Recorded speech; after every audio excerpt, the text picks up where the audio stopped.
Olá, boa tarde. A cada 35 segundos, uma pessoa no mundo descobre que tem leucemia, um câncer que ocorre na formação das células do sangue e que dificulta a capacidade do corpo de combater infecções. Uma doença grave, mas que pode ser curada com a solidariedade de outras pessoas. No Jornal da Justiça de hoje, vamos falar do transplante de medula óssea e da necessidade de conscientizar a população sobre a importância de ser um doador. Vamos agora a outros destaques do dia. Ministra Laurita Vaz, do Superior Tribunal de Justiça, mantém prisão de policial denunciado por esquema criminoso no transporte do Rio de Janeiro. Na reportagem da série sobre os 130 anos do Supremo Tribunal Federal na Era da República, você vai ver o julgamento que permitiu a publicação de biografias sem autorização prévia do biografado ou da família dele.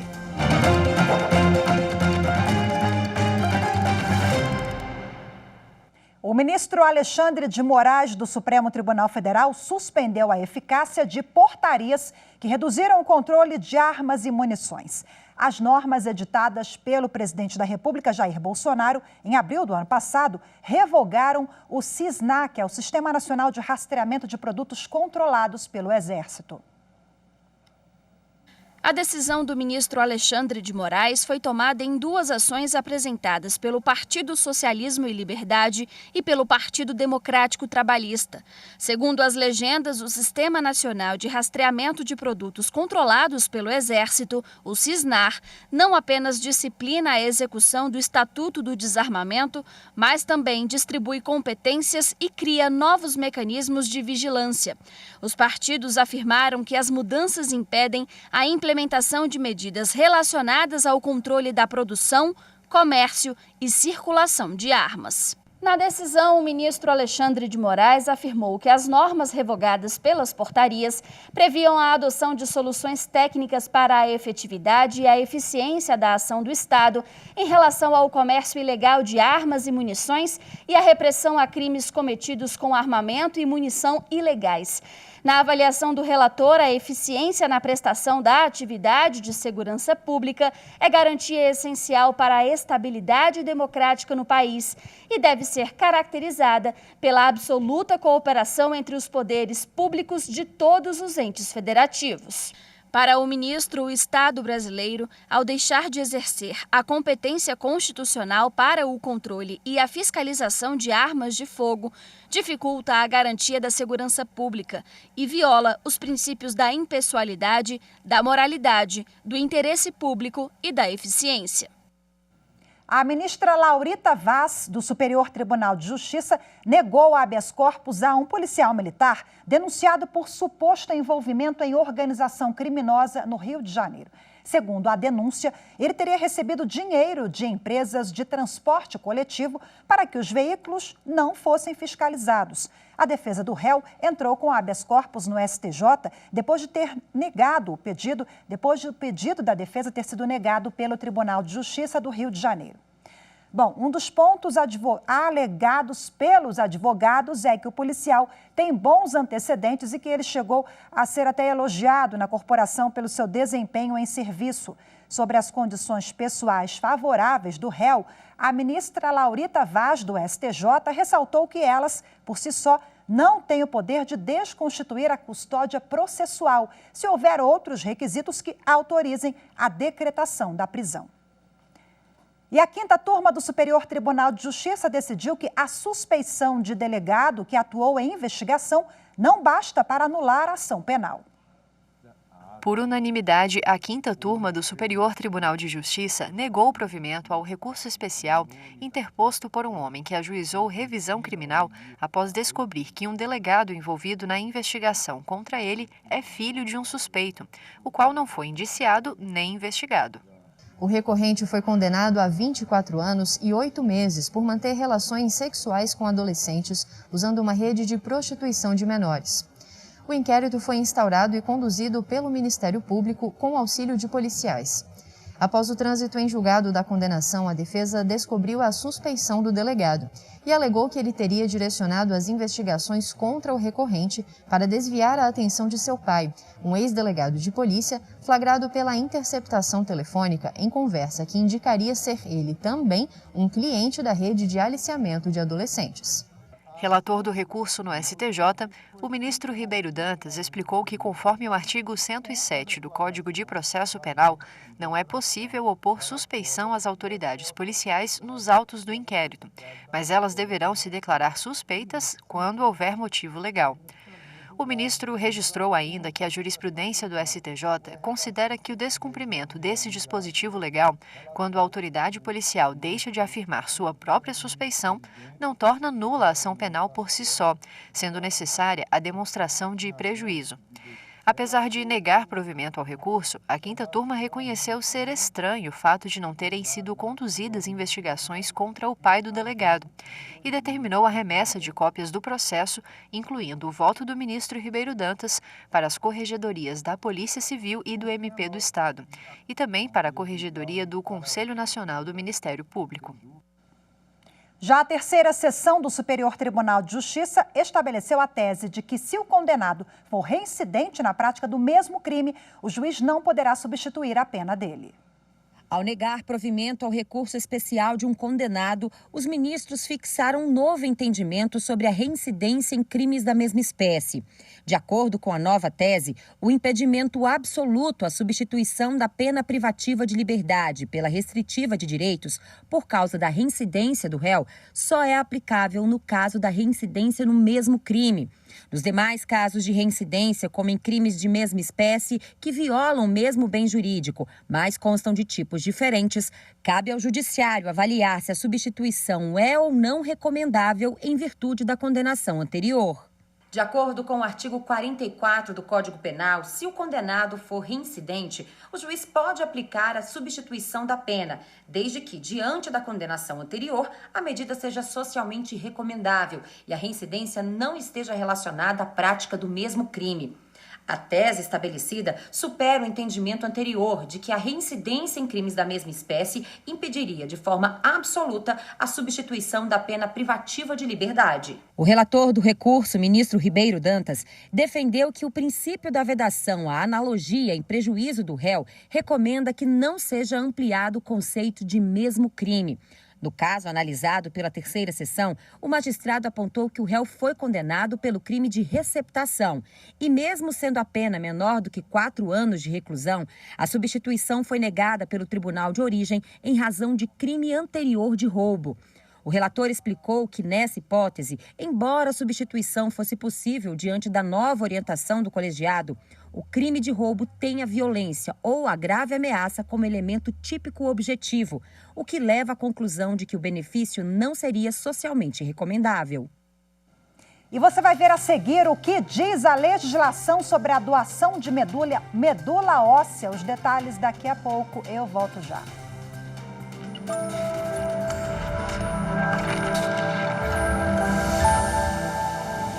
Uma das principais características da nossa Constituição de 88 é a cristalização de direitos e deveres esculpida no artigo 5º.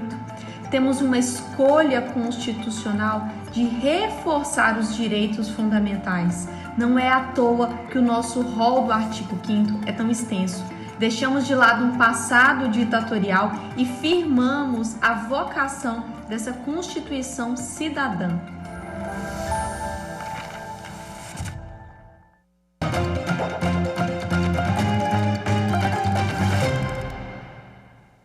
Amanhã será comemorado o Dia Mundial do Doador de Medula Óssea. No Brasil, mais de 5 milhões de pessoas já se cadastraram, mas o número ainda é pequeno. Por isso, há necessidade de conscientizar cada vez mais a população sobre a importância desse ato de amor.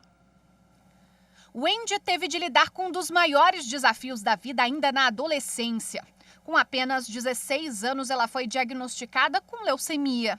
Tive que trocar meus estudos por idas a quimioterapias e várias internações. Os médicos falaram que o tratamento quimioterápico estava dando certo. Então foram 2 anos de tratamento muito intenso, até a doença entrar em remissão. Menos de 5 anos depois, um novo diagnóstico. A doença voltou e dessa vez só um transplante de medula óssea poderia salvar a vida de Wendy. E o resultado não poderia ser melhor. Mas eu ergui a cabeça e falei, eu vou vencer de novo. Eu vou encontrar um doador de medula óssea, eu vou fazer o transplante e tudo vai dar certo.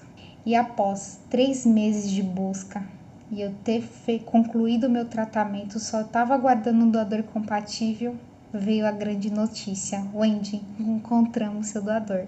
O doador foi o Jorge, que estava cadastrado no Registro Nacional de Doadores Voluntários de Medula Óssea. Ele é uma das 5 milhões de pessoas que já se voluntariaram como possível doador. Apesar de um registro nacional robusto, não é tão simples encontrar um doador de medula. Segundo pesquisas médicas, a chance de achar alguém compatível é de 1 a cada 100 mil. Por isso, a importância de mais e mais pessoas se cadastrarem como voluntárias. No Brasil, no ano passado, segundo o Ministério da Saúde, surgiram quase 11 mil novos casos de leucemia. Mais da metade dos diagnósticos foram em homens e 45% em mulheres. No mundo, estima-se que a cada 35 segundos uma pessoa descobre que tem câncer no sangue e necessita fazer um transplante de medula óssea. Hoje, 8 anos depois do transplante, Wendy mostra nas redes sociais a felicidade de ter tido mais uma chance de viver. A mensagem que sempre procura espalhar é de gratidão. E quando houve o dia da pega da medula, que meu corpo aceitou e que disse sim para uma nova vida, eu recebi assim uma paz, uma esperança de que de dias melhores virão e de que eu tinha superado e que eu venci. E eu só tenho a agradecer.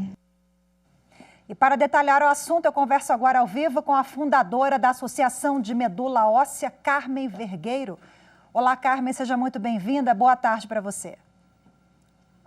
Boa tarde, obrigada. Bom, acompanhamos na reportagem a nossa personagem falando que a vida dela mudou, né? Quantas vidas podem ser mudadas também se nós aumentarmos o número de doadores? Temos hoje 213 milhões de brasileiros, apenas 5 milhões de doadores, né? Quem pode doar? Qual o procedimento? Quais os requisitos, Carmen? Bom, quem pode doar? Quem tem de 18 a 35 anos e bom estado de saúde. Não tem os mesmos critérios que para doação de sangue, não tem nenhuma doença infecciosa, não tem câncer, e está em bom estado geral. Então, essa pessoa pode ser doadora de medula. Primeiro, ela tem que procurar um hemocentro para fazer o cadastro dela, que é a primeira parte desse processo. O processo de coleta de medula óssea hoje no Brasil, Carmen? Bom, então, quando você faz a primeira etapa, você vai fazer o cadastro dando uma amostrinha do seu sangue, só colhendo um exame simples de sangue e dando os seus dados. E isso é só a primeira etapa, porque daí vão fazer a sua tipagem de compatibilidade e vão colocar num registro de doadores de medula, que é o REDOME, que é o Banco de Doadores do Brasil.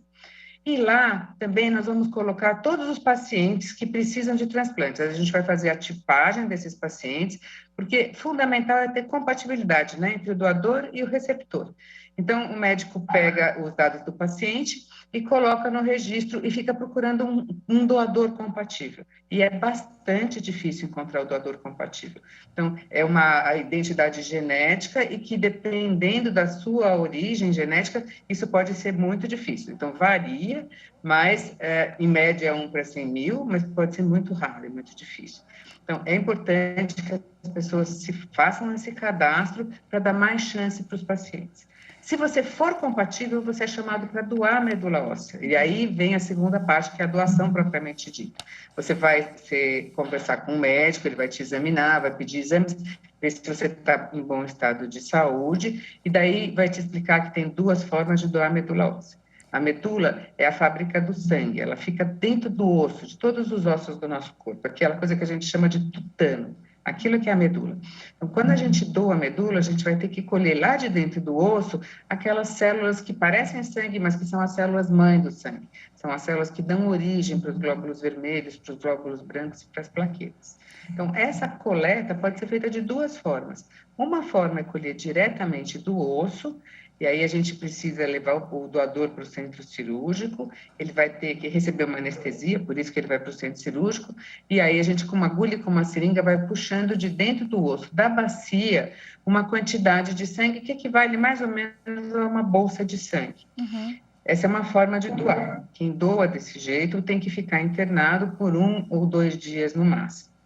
E todo mundo pergunta, bom, mas dói muito, como é? Bom, a sensação é mais ou menos como se tivesse levado um tombo, batido forte nesse lugar. Então, quem doa vai ficar com essa dor, em média, por uma semana, como se tivesse levado um tombo e batido naquele lugar. Essa é a principal efeito, assim, né, da doação. E a outra forma é doar pelas veias. E como é que a gente faz isso? A gente dá um remédio para o doador que estimula muito a produção do sangue.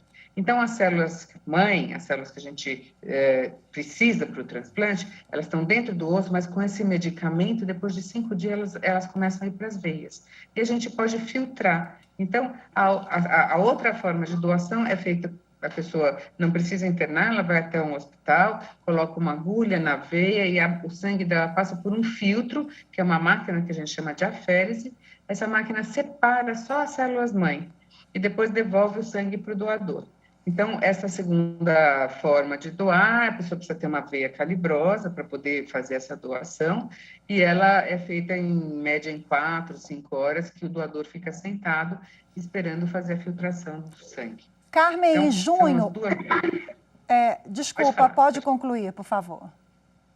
São as duas formas que vão ser só resolvidas quando a gente tiver realmente já o caso esclarecido de quem é o paciente e quem é o doador, e daí poder entrar num acordo de qual é a melhor forma de doar. Para cada paciente é diferente.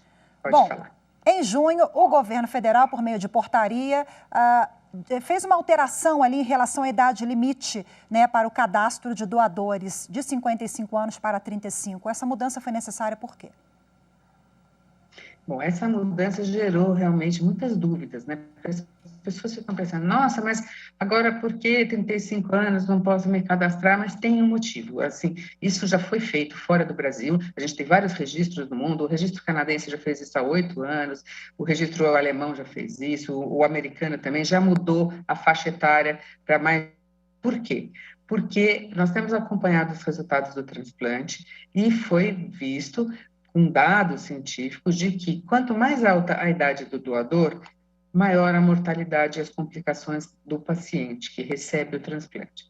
Então, os melhores resultados são com doadores mais jovens. Sempre quando a gente acha um doador, se a gente tiver 2 doadores compatíveis com uma pessoa, a gente vai escolher o mais jovem, porque a gente sabe que o resultado é melhor.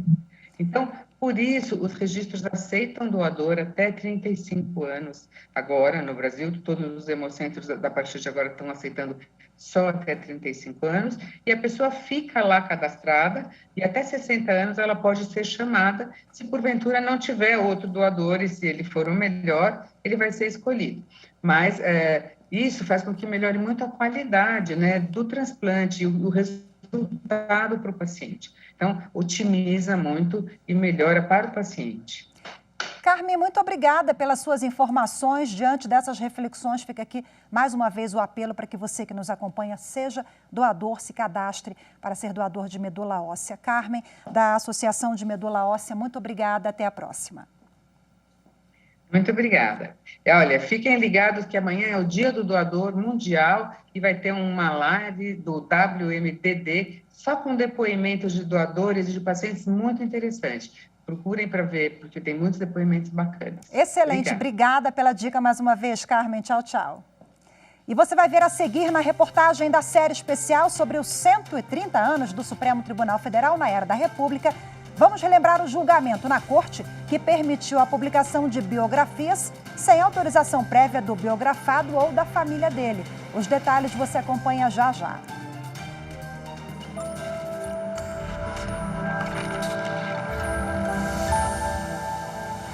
A Constituição desempenha um papel central na democracia e na proteção dos direitos dos cidadãos, além de limitar os poderes dos governantes. A Constituição visa transformar a realidade social através de suas normas.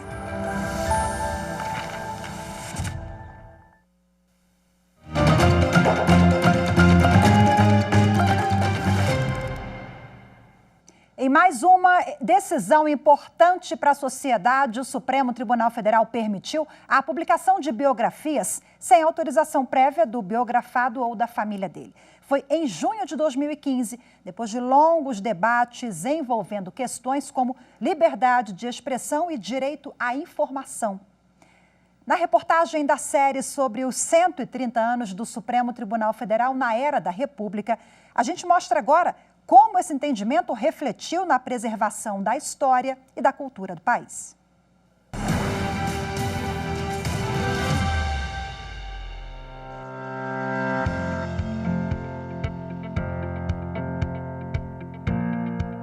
Foi uma onda de grandes biografias que acendeu o debate em torno da necessidade de autorização prévia para a publicação das histórias da vida de uma pessoa.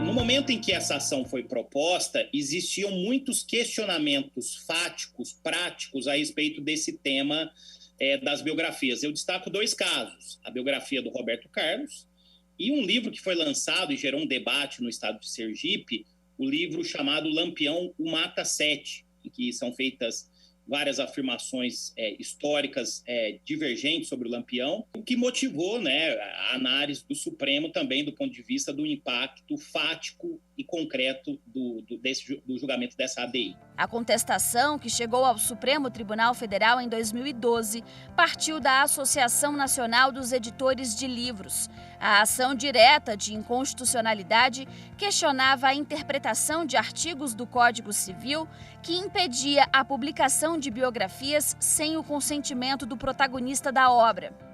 Segundo o artigo 20, se não autorizada, a exposição da imagem de uma pessoa pode ser proibida se atingir a honra, a boa fama e a respeitabilidade dela, ou se for destinada para fins comerciais. Já o artigo 21 garante que a vida privada é inviolável. Para a associação, isso configurava censura e contrariava direitos constitucionais como a liberdade de expressão e de informação. O julgamento do caso no Supremo foi concluído em 2015. No voto, a relatora, ministra Carmen Lúcia, condenou a censura prévia a biografias. A Constituição do Brasil e todos os textos declaratórios de direitos fundamentais ou de direitos humanos, muitos dos quais transcrevi na parte que interessa no texto do voto, garantem como núcleo duro e essencial da vivência humana a comunicação, que se faz especialmente pela palavra. Na ciranda de roda da minha infância, alguém ficava no centro gritando: "Cala a boca, já morreu, quem manda na minha boca sou eu". Tentar calar o outro é uma constante. Mas na vida aprendi que quem por direito não é senhor do seu dizer, não se pode dizer senhor de qualquer direito. O voto foi acompanhado por todo o plenário. Com isso, a Corte decidiu não haver necessidade de autorização para a publicação de biografias em livros ou veiculadas em filmes, novelas e séries.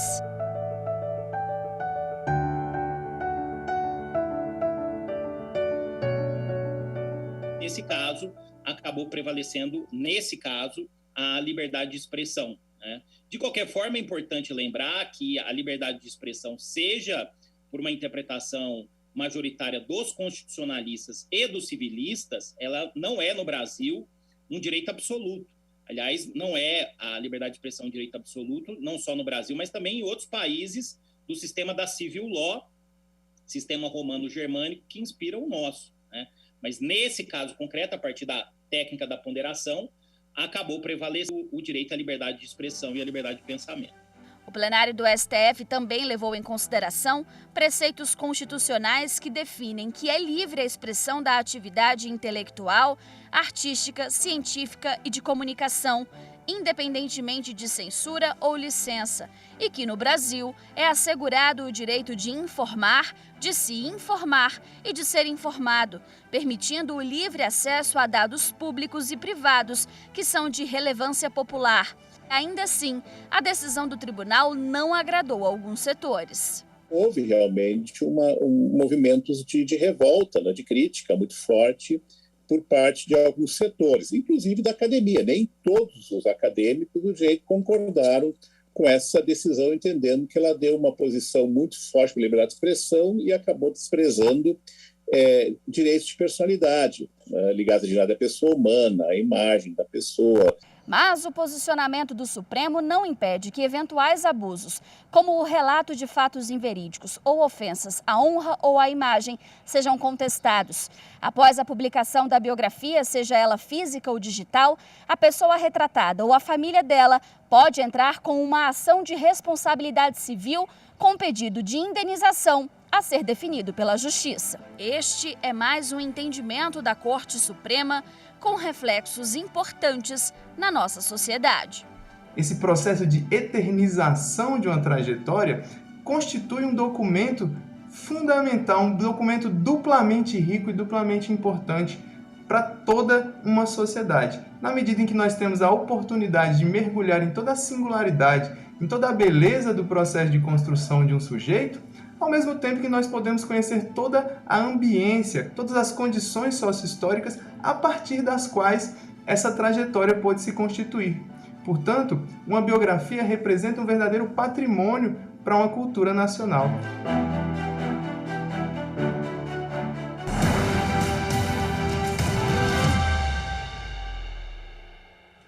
Nesta sexta-feira, o Supremo Tribunal Federal promove mais uma edição do evento virtual SciTalks, com o tema Precedentes Obrigatórios e Modulação dos Efeitos da Decisão. A convidada é a professora Tereza Arruda Alvim, livre docente da Pontifícia Universidade Católica de São Paulo. O encontro será às 16h, com transmissão pela plataforma Zoom, e o melhor, será aberto ao público.